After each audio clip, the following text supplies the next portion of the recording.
Bonjour à tous, on se retrouve pour une nouvelle vidéo avec notre expert Philippe Béchade, rédacteur en chef de la Chronique Agora, et nous avons le plaisir d'accueillir pour la première fois sur cette chaîne Sylvain Loganadin, analyste financier et cofondateur de la lettre Les Incorruptibles avec Olivier Delamarche. Donc merci d'avoir accepté notre invitation. Aujourd'hui, on va parler des nouvelles dynamiques qui sont en train de redessiner les contours de l'ordre mondial tel qu'on le connaît. Donc, il s'agit de la montée en puissance des BRICS et de la perte de vitesse des économies occidentales. Donc, pendant des années, le modèle occidental a été le modèle à suivre pour le reste du monde. Et aujourd'hui, la table est en train d'être renversée. Donc, on assiste en effet à de nombreuses crises politiques, comme on le voit aujourd'hui en France, à une remise en question de notre modèle économique et de notre dépendance à la dette.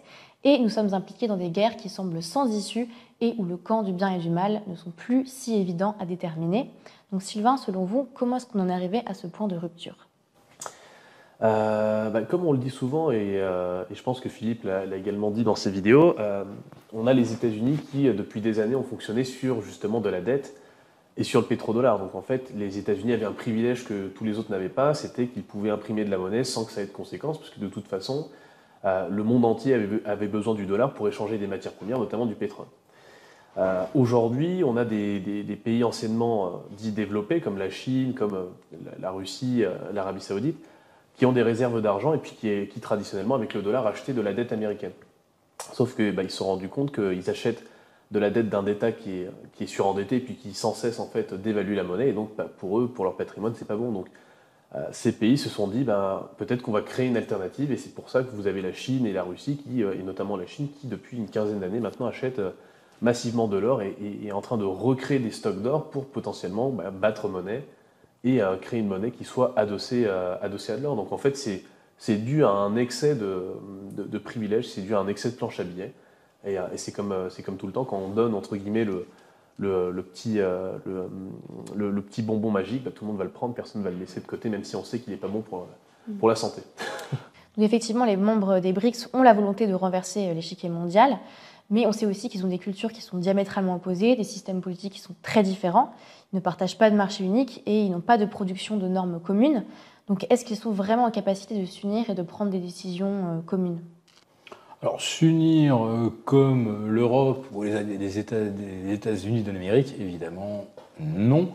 Par contre, les communautés d'intérêt, là, je pense qu'elles sont évidentes. Je pense qu'un des plus gros points de bascule récents, c'est quand même l'Arabie Saoudite. Sylvain évoque le privilège du dollar. Ce privilège du dollar, c'est tout simplement le système du pétrodollar. L'Arabie Saoudite s'engageant à ne vendre son or noir qu'en billets verts pendant 50 ans. Accord qui arrivait à échéance le 9 juin 2024. Et l'Arabie ne l'a pas renouvelé. Mais avant même de ne pas le renouveler, elle avait déjà donné, il y a un an, quelques signes avant-coureurs en disant qu'elle acceptait le yuan pour son pétrole, la livre kenyane. On a cru comprendre que Moscou et Riyad étaient tout à fait d'accord également pour s'échanger non seulement du pétrole, mais des capacités de raffinage, voire autres produits. Tout ça hors dollar, puisque la Russie est interdite de dollars depuis 2014. Donc le basculement est en train de se faire. Alors on pourrait se dire, oui, mais ça pourrait déboucher sur quelque chose d'extrêmement brutal. L'ordre mondial a déjà basculé. Pour l'industrie, c'est évident. La Chine est de loin numéro 1. Mais derrière, vous rajoutez Vietnam, Indonésie, quelques émergents également, Thaïlande, Malaisie. Et là, vous avez un ensemble qui pèse beaucoup plus lourd sur le plan industriel que les États-Unis, plus l'Europe réunie. Et en termes de matières premières, on est également sur plus de 50% des réserves mondiales.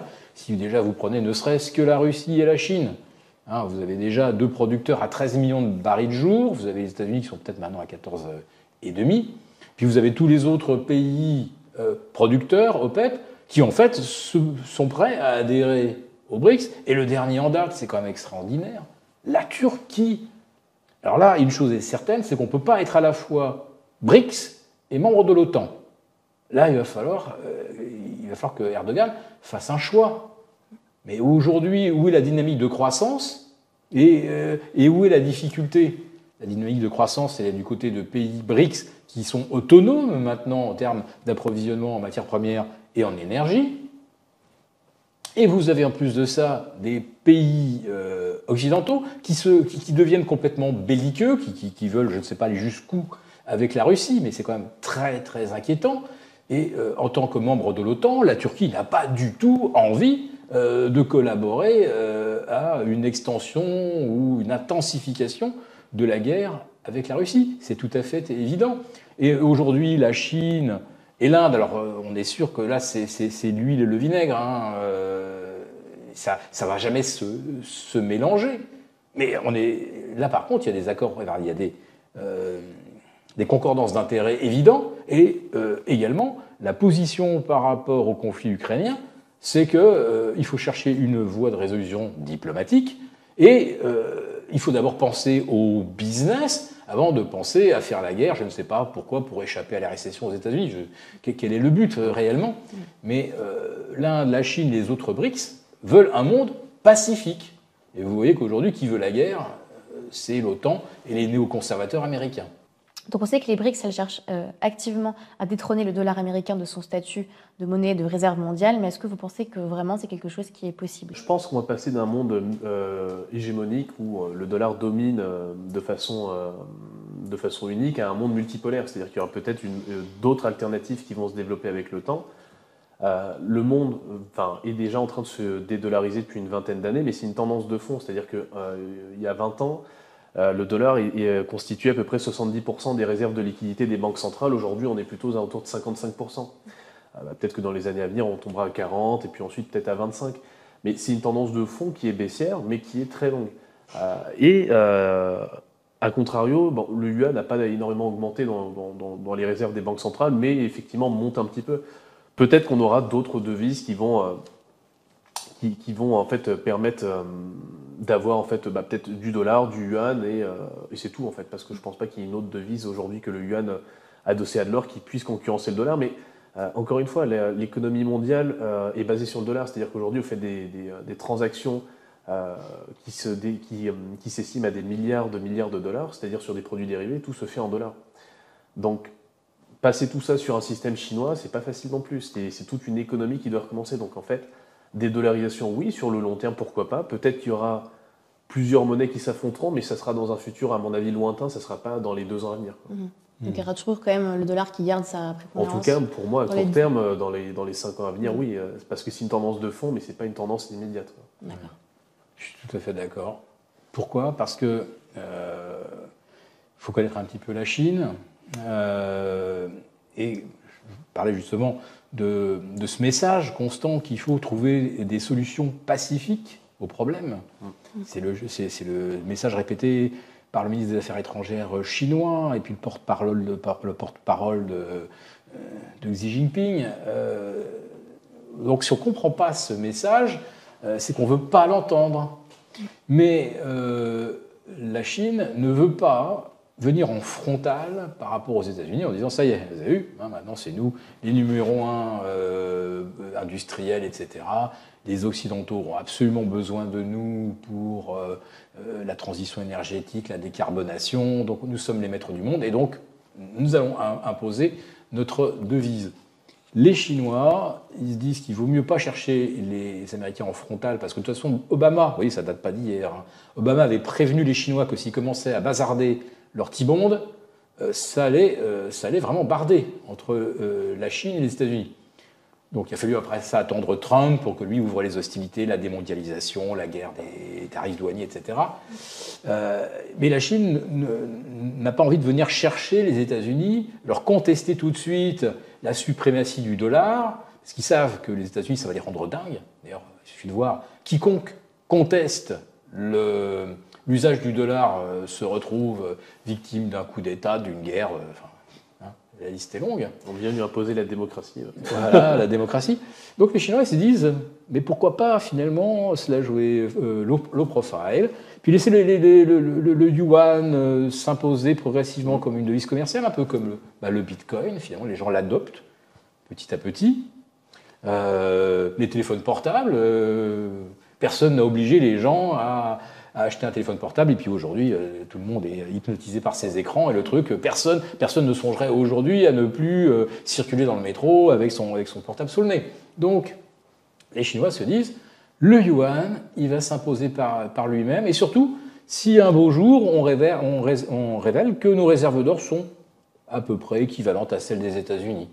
Mais avec une grosse différence, c'est qu'il n'y a pas 35 000 milliards de dettes derrière, il y a potentiellement quasiment pas de dette en Chine. Alors je sais que ça va faire bondir ceux qui disent, mais attendez, vous n'êtes pas au courant, là, le krach immobilier, 65 millions de logements inoccupés que le gouvernement chinois a peut-être subventionné. Et on oublie qu'en fait, il y a un endettement public en Chine et qui correspond à de la vraie valeur. Le réseau autoroutier, ça a de la valeur. On pourrait le privatiser. Tiens, c'est exactement ce qu'on a fait en France il y a une douzaine d'années. Il y a le réseau ferré. On pourrait très bien imaginer que ce soit des compagnies de chemin de fer locales, régionales, qui sont mises publiques et les gens deviennent actionnaires du TGV de leur région. Et si la Chine optait pour ce système, bien sûr, on dirait la privatisation en Chine, c'est quelque chose de presque inenvisageable. Mais la réalité, c'est que s'ils le font, il n'y a plus de dette en Chine. Donc si la Chine parvenait à créer un yuan adossé à l'or, qu'est-ce que cela impliquerait pour les marchés ? Ça va être un peu compliqué. Il y aura peut-être une réorganisation petit à petit de l'économie, mais ça va être compliqué parce qu'aujourd'hui, tous les échanges de titres mondiaux, toute la valeur du monde est en dollars et sur des marchés financiers qui sont souvent cotés aux États-Unis. Il y a même des entreprises chinoises dont les titres s'échangent en fait aux États-Unis. Donc, ça serait, à mon avis, et peut-être que la bourse de Singapour ou les bourses asiatiques se développeraient, essaieraient d'attirer les capitaux. Et en fait, ça serait peut-être comme ça que ça se jouerait, c'est-à-dire qu'on aurait un transfert qui partirait du NYSE et de toutes les bourses américaines vers les bourses asiatiques, le Hang Seng Index, Singapour, tous ces trucs-là. Et puis, oui, effectivement, si vous voulez acheter des titres là-bas ou vous cotez là-bas, ça se ferait en yuan adossé à de l'or. Mais du coup, ça se fait quand même sur le temps long. Ça ne sera pas instantané, crash ici, et puis hausse là. À mon avis, ça va être plutôt des tendances de fond un peu plus longues, quoi. Et comment est-ce qu'on peut se préparer déjà dès maintenant à ça ? Voilà, la seule façon, je pense que tu es d'accord, c'est d'acheter de l'or.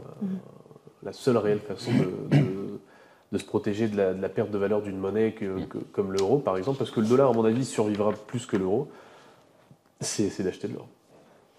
Ce que font les banques centrales, non seulement asiatiques, mais également la banque centrale turque.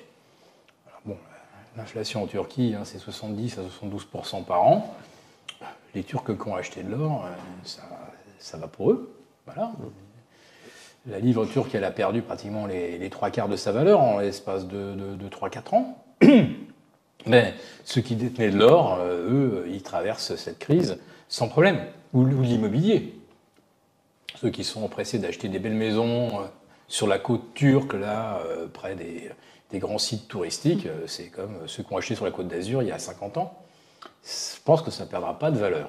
Voilà. Et en plus de ça, si la Turquie se tourne vraiment vers les BRICS, là, je pense que les choses vont continuer de bien aller. Et je pense que si la Turquie se détache de l'OTAN, ils vont peut-être se rapprocher encore un peu plus de l'Iran. Il faut savoir que la Turquie est le principal fournisseur de matériel roulant, wagons, camions, à l'Iran.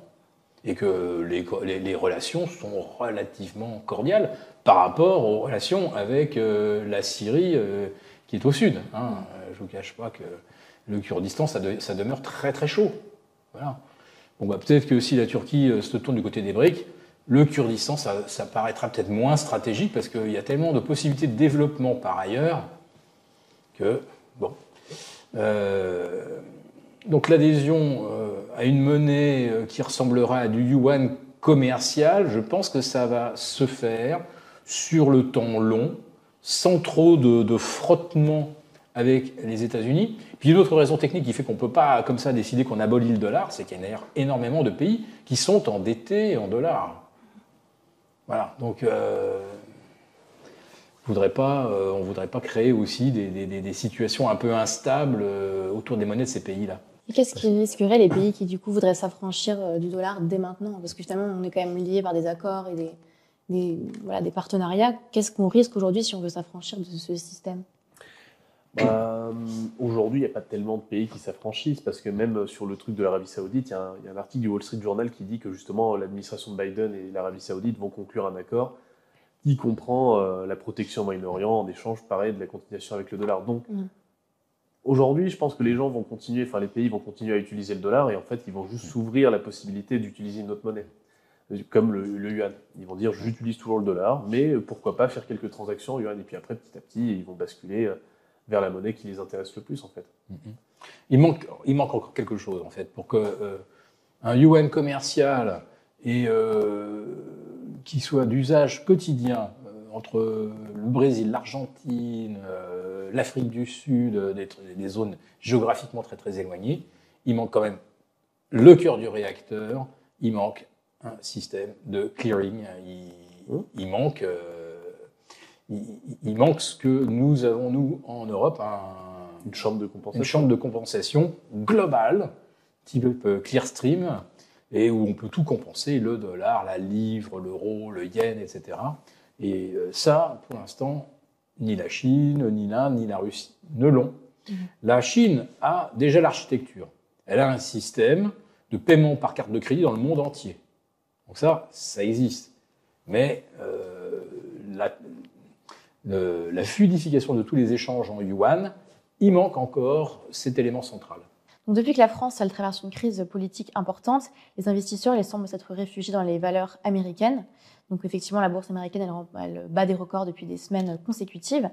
Mais les États-Unis pourraient eux aussi connaître une période d'instabilité à l'approche des élections qui auront lieu en novembre. Donc est-ce qu'on doit s'attendre à une chute des marchés boursiers américains prochainement? Je pense pas. C'est un peu compliqué, mais je pense pas. À la limite, on a plus de risques macroéconomiques en France qu'aux États-Unis.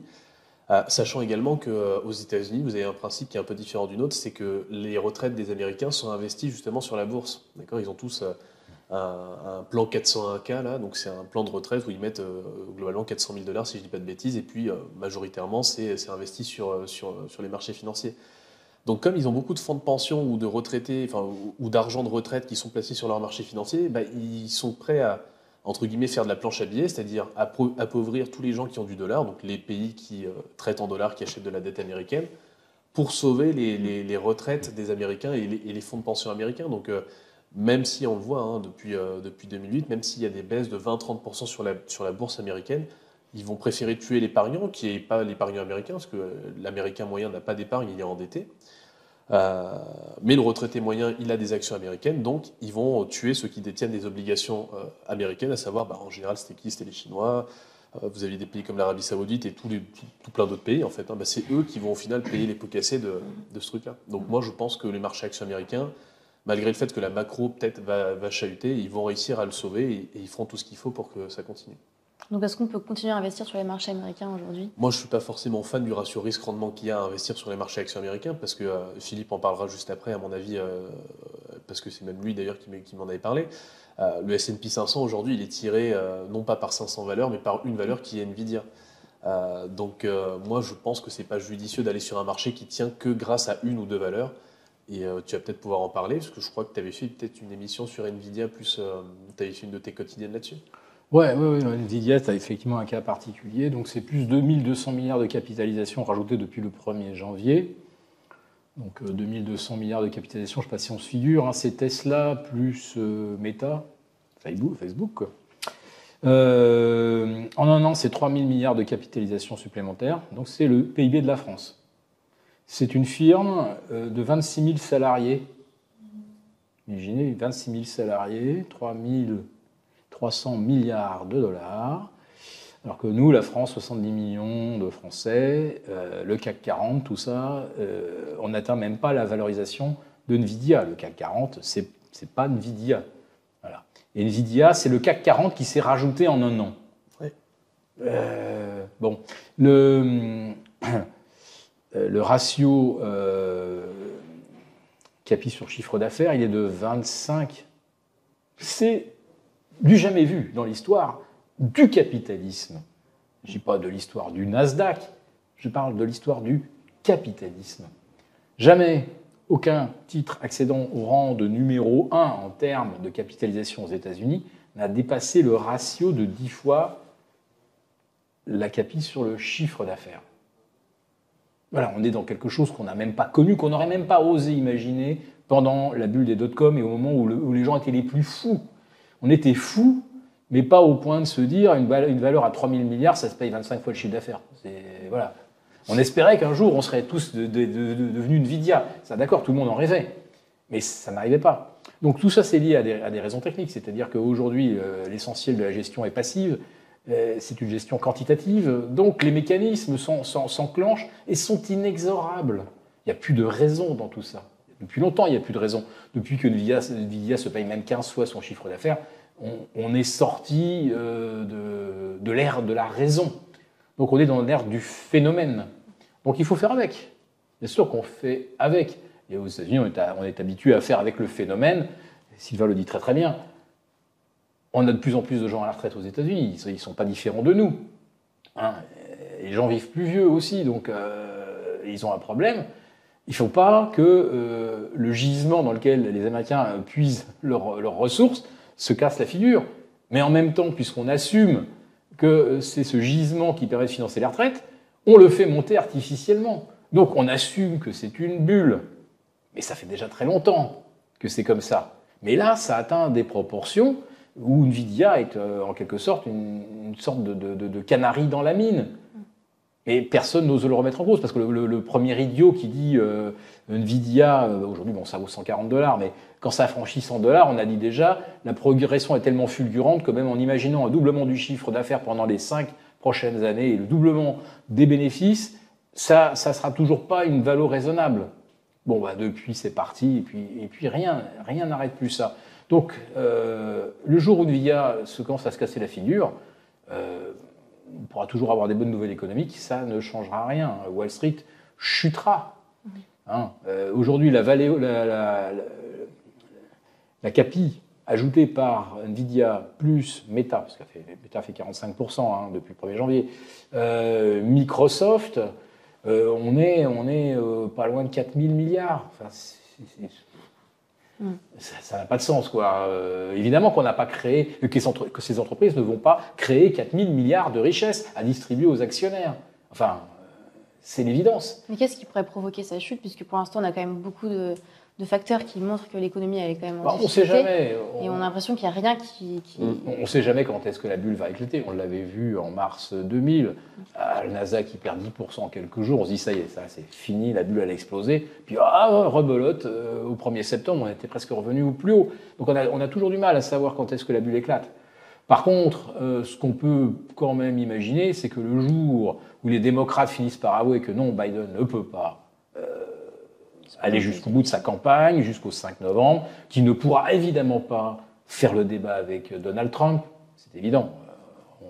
Déjà 5 minutes en public, où les choses sont quand même pas très compliquées, ce qu'il a à faire, hein, c'est se tourner vers le drapeau américain, ensuite aller signer le registre du G7, et même ça, il n'est pas capable de le faire. Donc, puis après ça, il cherche la sortie, et enfin, dans sa tête, il y a des petits poneys qui gambadent, quoi. Et donc aujourd'hui, qui est-ce qui dirige le pays, puisque clairement, c'est pas Joe Biden? On voit quand même que Obama est souvent sur des photos quand quelque chose se passe à la Maison-Blanche. Bon. Et puis qui vraiment pilote les États-Unis? Alors sur le plan diplomatique, là, les néoconservateurs, à l'évidence, puisque la guerre en Ukraine se prolonge. Elle ne sera gagnée ni par l'un ni par l'autre. Mais comme disait Aldous Huxley en 1984, une guerre n'a pas vocation à être gagnée, elle a vocation à être perpétuée indéfiniment, de façon à maintenir les populations sous un état d'urgence et dans la haine de l'ennemi, alors que l'ennemi, bien sûr, il est intérieur, et la guerre, c'est les dirigeants qui la livrent contre leurs propres citoyens. Donc les néoconservateurs sont en guerre contre la Russie, sont également en guerre contre leurs propres citoyens. Je rappelle que le nombre de morts causés par la drogue aux États-Unis, hein, on parle de chiffres de 200 000, on approche globalement du nombre d'Américains tués au Vietnam. Là, ce n'est pas des méchants communistes ou des vilains maoïstes qui menacent la démocratie. Là, c'est l'Amérique qui, toute seule, tue ses propres enfants. mais elle est prête à les envoyer se faire tuer aussi ailleurs dans le monde. Il n'y a pas de... Voilà. Donc il faut savoir aujourd'hui que les États-Unis, effectivement, on peut se poser la question, il faut se la poser, qui dirige ce pays et sur la base de quel projet, de quel agenda. Et quand on écoute la Chine, et j'y reviens toujours, ou même Narendra Modi et d'autres dirigeants, je ne sais plus, récemment j'ai entendu un chef d'État africain, peut-être que c'était le Bénin, faire aussi une critique de l'attitude de l'Occident qui était mais d'une pertinence absolue. Et tous maintenant tiennent ce même discours, il faut résoudre les conflits par la négociation, par le compromis, parce qu'on ne peut pas se permettre une troisième guerre mondiale. Bon, Sylvain, est-ce que vous êtes d'accord avec l'idée que les États-Unis aujourd'hui continuent à faire la guerre pour maintenir leur hégémonie mondiale? Oui, et puis c'est aussi une façon peut-être de masquer la dette, qu'ils ont contractée via la crise du Covid, de peut-être aussi se refaire une santé économique et financière. S'ils partent en troisième guerre mondiale, qu'ils gagnent, il y aura les butins de guerre, ça va leur ouvrir aussi potentiellement de nouveaux marchés sur lesquels déverser leurs produits. Donc en fait, pour eux, dans la situation actuelle, que ce soit pour les États-Unis ou l'Europe, une guerre, c'est une bonne chose parce que, en fait, on est dans des crises économiques. Donc, quand on est en crise, il faut aller chercher des ressources là où on peut aller en chercher. Pour des pays qui ne sont pas en crise, CF, les BRICS, ils n'ont pas d'intérêt à être en guerre parce que pour eux, en ce moment, ça tourne mieux que jamais. Donc, s'ils vont faire une guerre, ils vont forcément baisser. Alors que nous, si on fait une guerre, on va monter. Donc, cette guerre, elle a un intérêt réel pour les pays de l'OTAN, malheureusement, parce que c'est les pays qui ont le plus souffert de cette crise depuis 4 ans. Donc, c'est les pays qui ont un intérêt économique, en tout cas, à aller se battre et à créer des conflits pour s'ouvrir de nouveaux marchés, pour s'accaparer peut-être de nouvelles richesses aussi, quoi. Donc Vladimir Poutine a récemment prononcé un discours où il explique le concept stratégique de la Russie.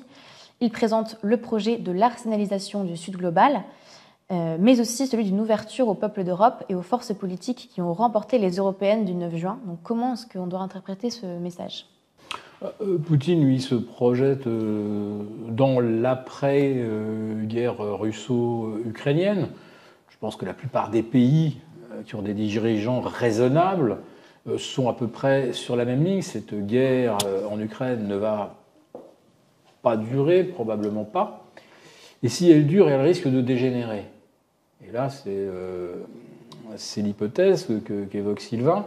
Les États-Unis, à ce moment-là, tirent les marrons du feu parce qu'à la fin, peut-être qu'ils mettent la main sur de nouvelles richesses.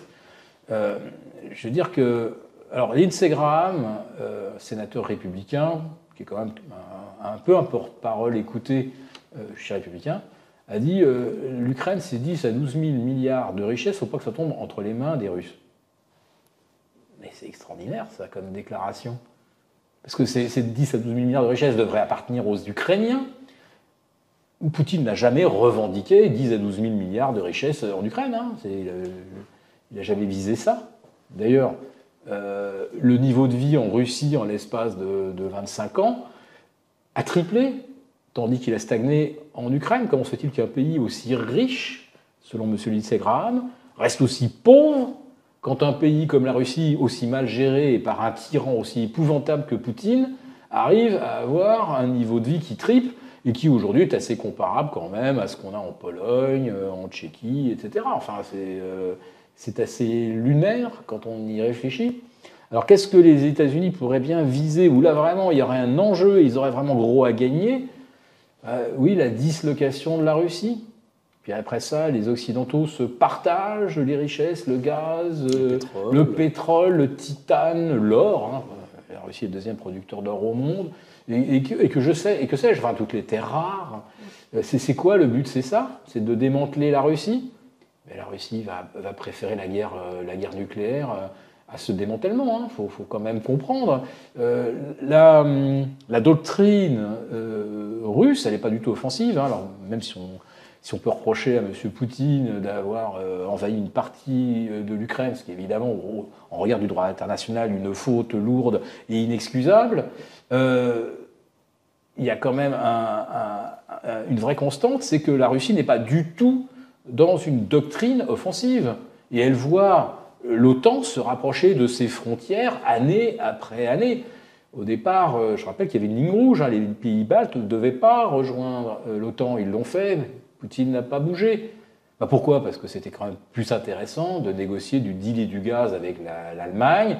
Et pour un Nord Stream, Poutine était plus dans une logique de business. Donc finalement, il a troqué Nord Stream contre les pays baltes. Poutine était dans une logique de faire du business, pas d'envahir. La preuve, c'est que c'est l'OTAN, au contraire, qui a mis la main sur les pays baltes. La non-neutralité de la Finlande, pareil, ça aurait dû faire réagir les Russes. Les Russes, ils préfèrent quand même continuer d'échanger avec les Finlandais de façon pacifique. Mais par contre, la ligne rouge, c'était l'Ukraine. Et ça, l'OTAN a décidé volontairement de franchir cette ligne rouge. Merkel, puis Scholz, puis Hollande, puis Macron ont décidé de ne pas faire appliquer les accords de Minsk. Et voilà, il en est résulté effectivement l'offensive russe. Mais la stratégie russe consiste surtout à maintenir l'intégrité de son immense territoire. Et donc c'est une doctrine complètement défensive. Complètement défensive. Mais c'est connu, c'est pas moi qui le dis. Évidemment, il y a Poutine aujourd'hui en Ukraine, mais ce n'est pas du tout le fond de la doctrine russe. Bien sûr, les Occidentaux ont beau jeu de dire que, regardez, Poutine va envahir l'Ukraine, et puis ensuite la Roumanie, la Tchéquie, puis il défilera sous la Brandenburg-Platz et sur les Champs-Élysées 3 mois plus tard. Enfin, on nous fait gober absolument des choses, mais invraisemblables. Alors qu'on ne veut évidemment pas voir que la réalité, c'est qu'il y a très très peu de pays qui veulent d'une poursuite de la guerre en Ukraine. Et qu'est-ce que les Américains ont à y gagner? Là, oui, si on écoute Lindsey Graham, maintenant, c'est mettre la main sur 10 000 à 12 000 milliards de richesses et surtout devenir avoir le contrôle total du prix des céréales. Là, je la vois bien, la stratégie américaine. Et d'ailleurs, c'est tellement vrai que les Américains disent « Oui, mais si c'est Poutine qui s'empare de l'Ukraine, c'est lui qui aura le contrôle sur le prix des céréales. » Mais avant l'invasion, l'Ukraine et la Russie, ça fonctionnait très très bien. Puis la Russie n'avait pas d'hégémonie sur le prix du blé. Donc vous voyez un petit peu, et c'est ce que disent d'ailleurs les dirigeants chinois, nous sommes l'Occident devenu l'empire du mensonge. C'est les propres mots du ministre des Affaires étrangères chinois. Nous sommes devenus l'empire du mensonge, nous sommes abreuvés de mensonges en permanence. Donc on est un petit peu des victimes de la propagande, finalement. Propagande parce qu'on n'a pas le choix en fait. Vu que tout va mal, on peut pas dire aux gens bon écoutez on est surendetté et on va devoir aller tuer des innocents à l'autre bout du monde pour prendre leurs ressources parce qu'on a fait de la merde. C'est un discours qui est un petit peu c'est bien résumé. Ouais, donc au final qu'est-ce qu'on va dire? On va dire écoutez on va aller imposer la démocratie dans un pays à l'autre bout du monde où il y a un dictateur qui bat sa pauvre population. Et puis on va envoyer des gens de chez nous aller tuer des gens de chez eux, et puis grâce à nous ils iront mieux, et puis en fait c'est juste pour aller s'ouvrir de nouveaux marchés. Enfin, c'est le principe de la guerre qui a toujours existé partout dans le monde. C'est quand on a besoin, on justifie par un attentat sous faux drapeau, par plein de choses en fait.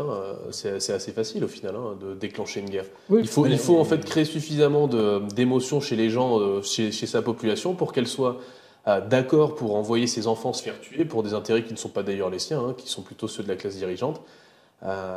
Et voilà, donc là aujourd'hui on est dans une société effectivement où il y a beaucoup de propagande parce qu'on est obligé de préparer le mensonge pour s'en sortir et survivre. C'est soit ça, soit effectivement il n'y a plus d'Occident en fait à proprement parler. Donc, ou alors on reconnaît que le leadership nous échappe. Et que c'est maintenant effectivement la Chine, l'Inde, l'Indonésie qui aujourd'hui donnent le tempo. Mais ça, c'est quelque chose de très anglo-saxon. Quand ils sont sur le déclin, ils fichent le bazar. L'Inde obtient son indépendance, la guerre commence tout de suite, ça se termine par la partition avec Bangladesh, avec Pakistan. Ouais. Oui, puis ils ont fait pareil quand ils ont décolonisé l'Afrique, avec le désert en Algérie. Oui, avec des frontières tirées au cordeau. Et puis bien sûr, le démantèlement de l'Empire ottoman, où on crée artificiellement la Syrie, on crée l'Irak, on crée le Liban, la Jordanie, si, elle a fait partie de cette reconfiguration. Et puis bien sûr la Palestine, qui était alors sous administration. C'était assez compliqué la Palestine entre 1945 et 1948. Mais bon, il faudrait se replonger dans l'histoire pour se rendre compte qu'effectivement, chaque fois qu'un empire britannique ou autre se disloque, il ne néglige pas l'impératif de fiche un bazar qui va affaiblir les zones dont ils n'ont plus le contrôle. Je ne sais pas si tu vois des contre-exemples. Ah non, je suis d'accord. Bah, stratégiquement, c'est ce qu'il y a de mieux à faire. Oui. Parce que du coup, tu quittes une région, tu sèmes la zizanie, puis tu viens te placer en sauveur en disant, écoutez, bon, on peut faire un partenariat du coup à ce moment-là. Ça serait pas un partenariat qui inclut une protection militaire en échange et puis en final c'est la même chose, mais c'est juste que tu as tourné ton truc différemment. Est-ce que ça ne sera pas un petit peu la même chose à laquelle on assiste en France avec la dissolution? Voilà, on avait une assemblée, hop, on disloque cette chose-là, ça va être le bazar pas possible, puis après ça on dira, vous voulez pas faire alliance avec moi? Même si c'est vous qui avez qui avez amené les peuples à se révolter. Parce que qu'est-ce qui se passe dans ces empires quand ils sont disloqués? Gandhi et d'autres ont symbolisé la révolte des peuples contre l'occupant. Donc ça se produit comme ça. Et puis ensuite, effectivement, quand c'est la guerre, contre le Pakistan, vous voulez des armes américaines, anglaises, françaises? Voilà, mais là, avec la politique française, ça va être, maintenant que vous êtes incapables de gouverner les uns et les autres, parce que vous n'arrivez pas à avoir la majorité, est-ce qu'on va collaborer? Donc moi, j'ai amené la situation catastrophique, je fiche le bazar, et ensuite, je vais apparaître comme le sauveur. Mais enfin, c'est le pompier pyromane, c'est le pompier pyromane. Et que les gens ne le voient pas.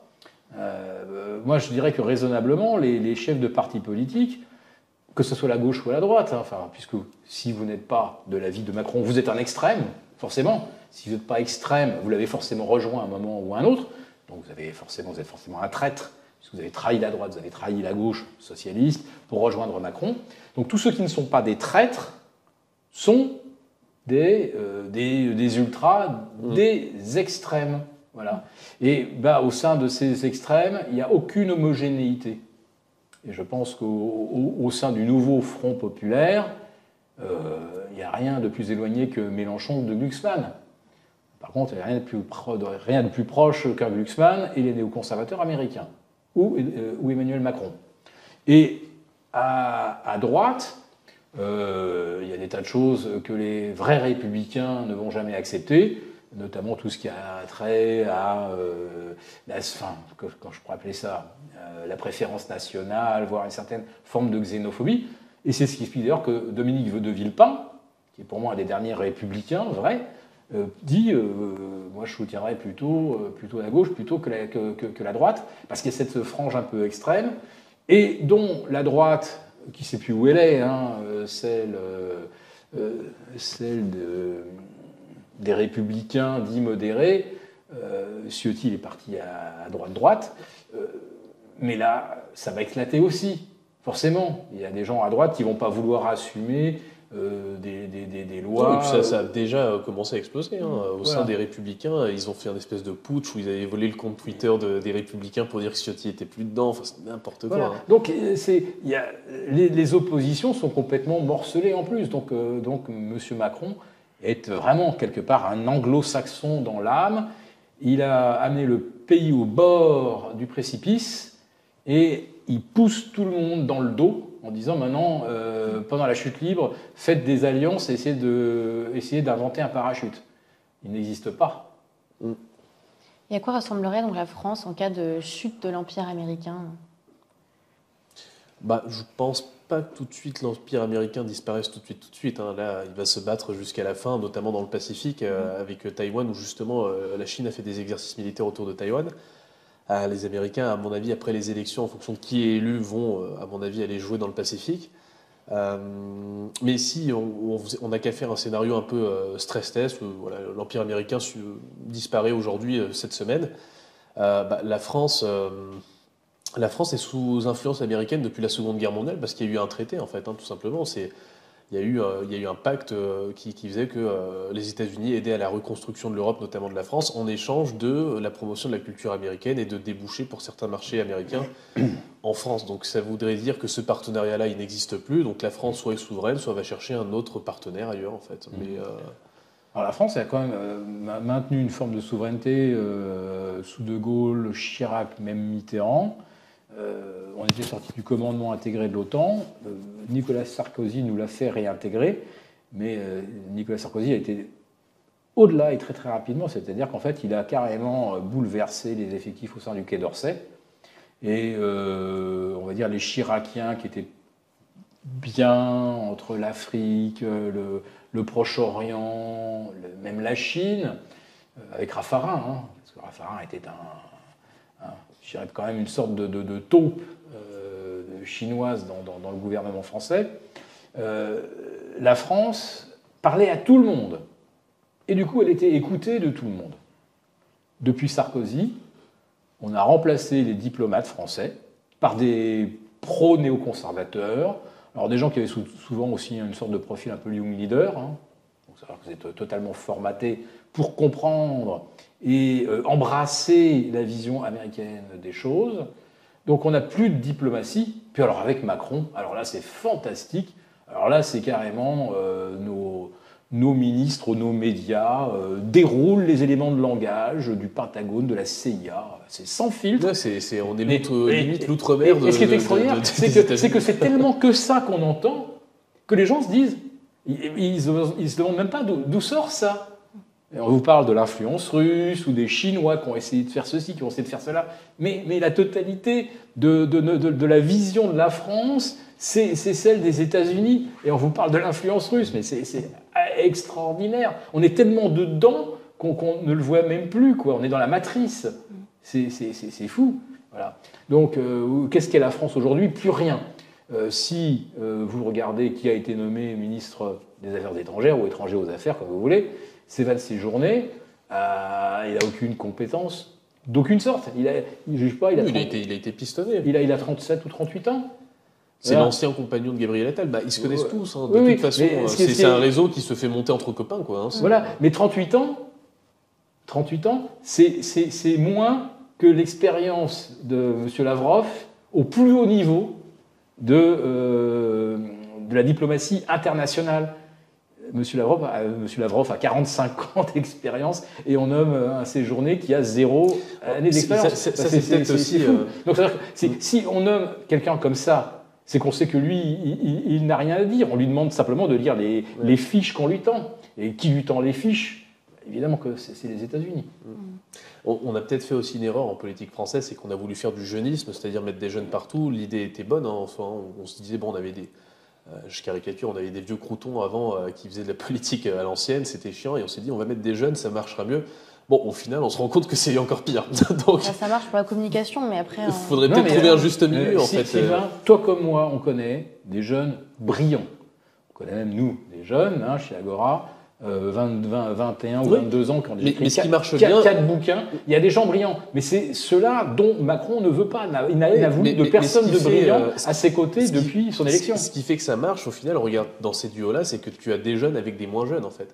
C'est le duo, en fait, de l'expérience et de la foule. Le tutorat. Voilà, et en fait, c'est ce qu'on devrait faire en politique française. C'est-à-dire que soit on n'a que des gens âgés qui gouvernent, soit on n'a que des gens jeunes. En fait, il faudrait peut-être avoir des consultants qui ont une vraie carrière dans la diplomatie, dans les affaires internationales, avec un jeune qui font monter et qui le forme et qui transmettent des compétences. Et là, on aurait un gouvernement de choc. En fait, on aurait une vraie direction qui... Mais comme ça se passe dans les grandes entreprises, vous avez les programmes, vous savez, quand vous rentrez en finance, les programmes, ils appellent ça les parcours d'excellence, où en gros, tu es sélectionné et puis ils te font monter parce que le but, c'est que tu sois un cadre de la banque ou de l'institution financière. En gros, c'est les anciens qui transmettent à des jeunes. Il faudrait faire la même chose en politique. Et le tour de l'entreprise, moi j'ai fait ça de 86 à 92. Mais alors en Chine, vous n'accédez pas au statut de ministre si vous n'avez pas au moins gouverné une région. Une région, ça peut être 100, 110 millions d'habitants. Voilà. Il faut avoir fait ses preuves en tant que gérant d'une région. Il faut aussi avoir des compétences militaires. On on n'accède pas au rang de premier secrétaire ou de troisième secrétaire du Parti communiste si on n'a pas au minimum les compétences d'un général ou d'un maréchal, si vous voulez. Et puis, qu'est-ce que l'Occident oppose justement à l'Orient, qui a des gens brillants, d'ailleurs en Chine, souvent formés aux États-Unis. On n'a plus d'élite à opposer à des pays qui émergent, mais ils émergent aussi par leurs élites. Alors que nous, finalement, on n'a plus d'élite pour deux raisons. Depuis 2017, parce qu'il n'est pas question que quelqu'un brille plus que le président. Donc il ne faut pas embaucher un jeune... Alexis Kohler, il est beaucoup plus brillant que Macron. Mais il reste dans l'ombre. Voilà, il reste à sa place. Parce que s'il ne restait pas à sa place, je pense qu'il se ferait dégager. Donc, on a donc une gouvernance du pays qui exclut d'avoir des gens très très brillants dans l'entourage présidentiel. Et puis en plus de ça, on est complètement inféodé aux États-Unis. Donc de toute façon, on n'a pas besoin de gens brillants, puisqu'on en a d'autres qui réfléchissent à notre place et qui nous disent quoi faire. Et je dirais que pour l'Europe, c'est à peu près pareil. Macron est un euro-fédéraliste. Les euro-fédéralistes, il y a beaucoup de gens qui ont le profil énarque, hein, voilà, genre le moulage intellectuel, vous voyez à peu près ce que c'est. On est bien mieux entre hauts fonctionnaires énarques qu'entre entrepreneurs. Hein, l'entreprise, c'est compliqué. Donc, là, c'est pareil. Est-ce qu'on a besoin en France de gens qui réfléchissent vraiment? Non, puisque 90% des lois qui sont votées en France, c'est des transpositions des directives européennes. Donc, on n'a pas besoin d'élite en France. On a l'élite américaine qui nous dit quoi faire sur le plan diplomatique, on a l'élite européenne qui nous dit quoi faire sur le plan budgétaire. Et puis, voilà, qu'est-ce qui reste en France qu'un futur mouvement politique pourrait essayer d'assumer, ou sur quoi il aurait vraiment une emprise, où il pourrait changer les choses. J'avoue, j'ai du mal à le voir. Hein. Alors, en tant qu'épargnant, qu'est-ce qu'on peut faire aujourd'hui pour se protéger et se préparer à ces incertitudes économiques? Le plus facile, le plus accessible, ça reste quand même au moins d'acheter une petite réserve d'or. Hein. Le plus intelligent, c'est d'acheter 6 mois à 1 an de coût de la vie en or. Si vous dépensez 1 500 € par mois dans votre coût de la vie ou 2 000 €, vous mettez 20 à quoi, 2 fois 24, 20 à 25 000 € en or. Bon, voilà, un tiers de lingot. Ouais, voilà, c'est au moins si la monnaie dans laquelle vous êtes s'effondre, vous avez 6 mois à 1 an de coût de la vie qui est couvert. Donc en soi, ça permet de faire le tampon et c'est déjà bien en fait. On peut le rendre, d'ailleurs, le visualiser davantage. Une pièce de 20 $ de 50 pesos mexicains, c'est exactement une once. Une once, c'est 2350 $. Donc si vous mettez 10 onces de côté, c'est exactement ce que Sylvain vient de dire. Vous avez devant vous 6 mois de un an, hein, c'est quelqu'un qui dépense 2 000 € par mois, 25 000 balles, c'est 10 pièces. Voilà, un tube de 10 pièces en 4 x 9, il est bien. Il a 1 an de coût de la vie, il peut le transporter. S'il a besoin de partir à l'autre bout du monde, s'il a 100 000 €, il peut avoir 4 tubes de 10. C'est énorme quand même, tu te dis, avec 4 tubes de 10, tu as 100 000 €. Donc c'est quand même assez pratique dans les temps incertains. Si on n'habitait pas forcément en France, on habitait plutôt en Chine ou en Russie ou dans des pays comme en Arabie Saoudite, on n'aurait peut-être pas besoin de mettre en place ce genre de stratégie parce que dans tous les cas, eux, c'est des pays où ils ont des taux d'intérêt qui sont supérieurs à leur inflation, donc ils ne sont pas dans une situation où leur monnaie... Et l'or est très facilement disponible. L'or est facilement disponible chez eux. Et puis même, par exemple, je sais qu'en Inde, tu as des taux de rémunération sur les dépôts bancaires qui sont très élevés, qui couvrent largement leur inflation. Donc ça, c'est cool. L'épargnant n'a pas besoin d'acheter de l'or, même s'ils le font. Nous, vu que les taux de rémunération sont plutôt aux alentours de 3%, alors qu'on a une inflation peut-être à 5, 6, voire plus, juste laisser de l'argent sur un livret en banque, c'est s'appauvrir. Donc on est obligé de mettre en place des stratégies un peu détournées, du style acheter de l'or ou des métaux précieux, pour couvrir cette perte de pouvoir d'achat. Ou acheter des ETF, alors, adosser alors l'argent ou autre, hein, le cuivre, je pense que ça restera quand même un des métaux stratégiques incontournables. Le petit souci avec le fait d'acheter des ETF dans une stratégie de crise, c'est que si demain le gouvernement, en fait c'est ça qu'on risque, hein, c'est que le gouvernement français bloque les comptes parce que, comme au Liban, on a besoin de ponctionner l'épargne des gens parce qu'on n'a plus d'argent et mettre en place ce genre de choses. Ou, imaginons qu'on parte sur une taxation au barème d'impôt sur le revenu sur tes plus-values mobilières, là, sur tes ETF. Parce qu'il parlait même à un moment donné de taxer les plus-values latentes. Vous vous rendez compte ? Ça n'a aucun sens. Même les Américains l'envisagent. Voilà. Donc vous achetez vos ETF, ils sont sur l'or, c'est très bien. le gouvernement vous met une taxe sur les plus-values latentes. Donc un truc que vous n'avez pas touché, vous devez payer de l'impôt là-dessus. Ça n'a aucun sens, on est d'accord. Là, on est quand même mal avec ces ETF. Donc c'est pour ça que cette stratégie ETF, à moins d'habiter dans un pays hors zone euro, pourquoi pas? Vous habitez en Suisse, vous achetez des ETF, vous êtes soumis à la législation suisse, il n'y a pas de souci. Vous habitez en France, législation française. Je pense que c'est peut-être un peu, je pense que c'est un peu risqué. Mais c'est mieux d'avoir les pièces dans sa poche que le compte. Je n'ai pas dit qu'il fallait détenir ces ETF à la BNP Générale. Oui, non, ce que je veux dire. On peut très bien ouvrir un compte chez un broker helvétique ou britannique. Il faut, si vous voulez faire des trucs comme ça, il faut s'assurer en tout cas qu'il y ait le plus de barrières entre vous et l'État, tout en restant dans la légalité. Parce qu'aujourd'hui, on a le droit d'avoir des comptes à l'étranger à condition de les déclarer sur l'annexe 39.16, sur la déclaration de ses impôts sur le revenu. Donc on fait ça aujourd'hui, on a le droit, il n'y a pas de souci. Peut-être que demain ça change. En fait, en fonction du gouvernement qu'on aura, ça risque de changer. C'est vrai que les pièces, au moins on est tranquille, c'est fait, c'est dans la poche, c'est caché, il n'y a que vous qui savez où vous allez le cacher. Donc il y a un côté aussi un peu sécuritaire, pratico-pratique, surtout que c'est de l'épargne entre guillemets d'urgence. L'épargne d'urgence chez un courtier avec l'État derrière qui rôde un peu, ça peut le faire, mais il faut, comme tu le dis, il faut mettre en place des barrières, je pense, des niveaux de protection. Pas être à la BNP Générale comme tu dis, quoi. Puis si on achète des actions minières américaines, australiennes, britanniques, je ne pense pas que les banques puissent s'en saisir. C'est des titres. Voilà. Donc j'ai bien conscience que dans une hypothèse de crise totale, absolue, etc., oui, il y a le risque effectivement de la saisie du contenu de nos comptes. Mais d'abord les liquidités et les quasi-liquidités, c'est-à-dire les OAT, les dépôts en euros. C'est ça, les dépôts en euros, c'est des OAT ou autres assortiments d'emprunts d'État. Les titres, je pense que c'est quand même plus difficile à saisir. Et puis surtout, ça serait d'une illégalité totale par rapport à la législation internationale. Oui, enfin ça, ils l'ont déjà fait dans un cadre avec la guerre avec la Russie. Ils ont saisi les actifs des Russes pour se payer avec. Oui, c'est quand même un acte de piraterie. Oui, oui. C'est illégal, mais ils l'ont fait. Donc, moi, j'ai pas de doute que s'ils ont besoin de le faire, ils trouveront une justification pour le faire. Mais confisquer des titres, je dis, ça va être compliqué. Imaginez. Le titre, en fait, quand tu as des titres via un broker, c'est pas toi qui le détiens en nom propre, c'est le broker. Donc en fait, ils vont donner une ordonnance au broker de transférer tous les titres. Parce qu'avec la loi de programmation militaire, l'État a le droit de réquisitionner les personnes physiques, mais aussi les personnes morales. Donc personne morale basée en France, les titres que tu détiens, tu me les donnes maintenant.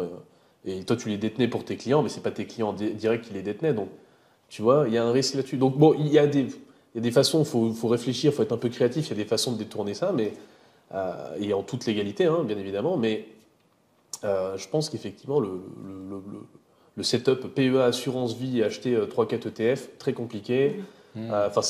Chacun prend son degré de risque, mais je pense que ce n'est pas le plus judicieux. En tout cas, si ce n'est pas encore fait, donc il faut absolument acheter de l'or dès maintenant. Des titres détenus par un broker étranger. Je pense qu'il faut quand même y songer. Ça va être plus compliqué. C'est-à-dire que je pense que si demain, si on se mettait à la place d'un dictateur, j'ai besoin de trouver de l'argent rapidement, c'est plus facile d'être sur mon territoire, de dire écoutez, tous ceux qui ont des comptes dans ces banques, ces institutions qui sont sur mon territoire, je les saisis, plutôt que d'aller à l'autre bout du monde, à Singapour, en Suisse ou je ne sais pas où, et dire s'il y a 2-3 Français, vous me donnez l'argent de leur compte, il faut négocier avec l'administration chez eux, ça va être compliqué, ça va être relou. Je pense que le dictateur va plutôt être sur son territoire, tout prendre ici. Ça lui suffira déjà pour se refaire une bonne première fois, quoi. Je pense que c'est le plus logique. Et après, si vraiment il a besoin, il ira chercher dans tout le monde entier. Mais encore faut-il qu'il convainque l'administration du pays. Non, ça c'est hors de question. Ça c'est compliqué. Ça n'aboutira ni à Dubaï, ni à Singapour. Nulle part. Enfin. Ouais, bah oui, là-bas ils te laissent tranquille. Ouais. Écoutez, merci beaucoup pour toutes ces réponses. Merci à vous. Très, très enrichissant. J'invite nos lecteurs à télécharger le dernier rapport des publications Agora, où vous découvrirez les solutions proposées par nos experts pour faire face aux menaces sur votre épargne et aux hausses d'impôts. Donc le lien se trouve en description de la vidéo. Je vous remercie une nouvelle fois tous les deux pour l'entretien qui était très intéressant. Je vous dis à très bientôt pour une prochaine vidéo.